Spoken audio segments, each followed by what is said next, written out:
ভ্যানগার্ডের পর্দায় প্রত্যেককে স্বাগত জানাচ্ছি। এই মুহূর্তে আপনাদের সাথে আমি রয়েছি অঙ্কিতা। চোখ রাখছি এই মুহূর্তের গুরুত্বপূর্ণ খবরগুলির মধ্যে। রাজ্যে প্রতিনিয়ত বাংলাদেশিদের আনাগোনা বৃদ্ধি পাচ্ছে। একেবারে রাজ্যকে করিডোর হিসেবে ব্যবহার করে প্রতিনিয়ত অবৈধ অনুপ্রবেশকারীরা রাজ্যে প্রবেশ করছে।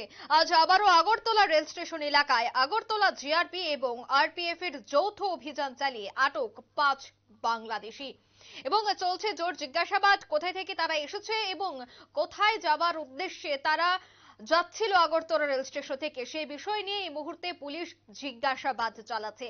আমরা প্রতিনিয়ত দেখতে পাচ্ছি একেবারে ট্রেন যোগে বিভিন্ন জায়গায় কর্মসংস্থানের জন্য প্রতিনিয়ত বাংলাদেশিরা একেবারে রাজ্যকে করিডোর হিসেবে ব্যবহার করে রাজ্যে প্রবেশ করে তারা কোথাও ব্যাঙ্গালোর আবার কেউ রাজস্থানের উদ্দেশ্যে রওনা দিচ্ছে। আজ দেখা গেছে জিআরপিএফ এবং আরপিএফ এর যৌথ উদ্যোগে অভিযান চালিয়ে 5 বাংলাদেশিকে আটক করা হয়েছে আগরতলা রেল স্টেশন থেকে। সে বিষয়ে পুলিশ আধিকারিকদের কি বক্তব্য শুনুন।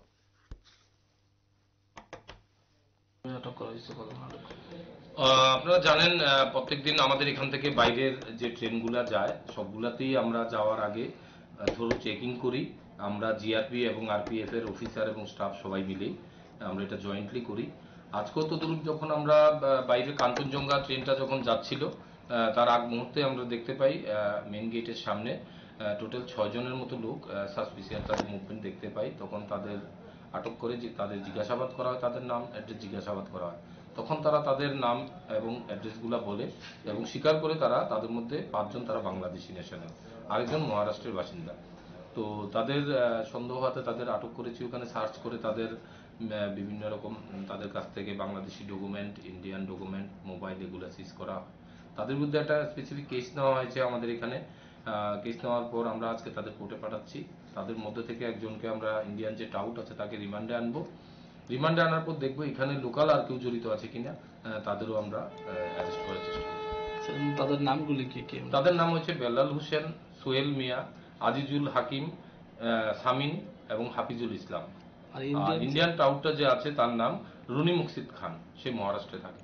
কি কারণে আসছে মানে কি? রুনি মুকসিদ খান এখন পর্যন্ত প্রাইমারি যে ইন্টারভিউশন আছে সে জিজ্ঞেস করার পর বলছে সে এখানে কাপড়ের গার্মেন্টসে থাকে এবং তাদেরও ওইখানে কাজে লাগাবে, এইটুকু পর্যন্ত এখন বলেছে। আর কোনো কিছু আছে কিনা সেটা আমরা রিমান্ড। তাদের কাছ থেকে কি মানে কোনো জিনিসপত্র কোনো উদ্ধার করা হয়েছে? তাদের কাছ থেকে এমনিতে দুজনের কাছে বাংলাদেশি আইডি প্রুফ আছে, birth certificate Bangladeshi, national ID card Bangladeshi এবং তাদের মোবাইল আছে। আর এমনিতে ভারতীয় কিছু টাকা আছে। আর ইন্ডিয়ানের কাছে মোবাইল এবং ইন্ডিয়ান ডকুমেন্টস আছে। তাদের কোর্টে পাঠানো হবে আজকে, তাদের কোর্টে পাঠানো হবে। আপনারা শুনলেন পুলিশ আধিকারিকের বক্তব্য। আজ 5 জনকেই কোর্টে তোলা হয়েছে এবং তারা স্বীকার করেছে তারা বাংলাদেশ থেকে এসেছে এবং কাজের সন্ধানে তারা বহিরাজ্যে যাচ্ছিল। আগরতলা রেল স্টেশন চত্বর থেকেই তাদেরকে পাকড়াও করা হয়। গোপন খবরের ভিত্তিতে পুলিশ যখন আজ তল্লাশি চালায় তখনই এই 5 জনকে পুলিশ আটক করতে সক্ষম হয়। পুলিশ জানাচ্ছে আরো জিজ্ঞাসাবাদের পর তাদের সাথে যারা যুক্ত রয়েছে বা যারাই তাদেরকে সাহায্য করেছে বাংলাদেশ থেকে রাজ্যে প্রবেশে, তাদেরকেও পুলিশ অতি দ্রুত পাকড়াও করতে সক্ষম হবে। নিয়ে নিতে ছোট্ট একটি বিজ্ঞাপন বিরতির সঙ্গে থাকুন।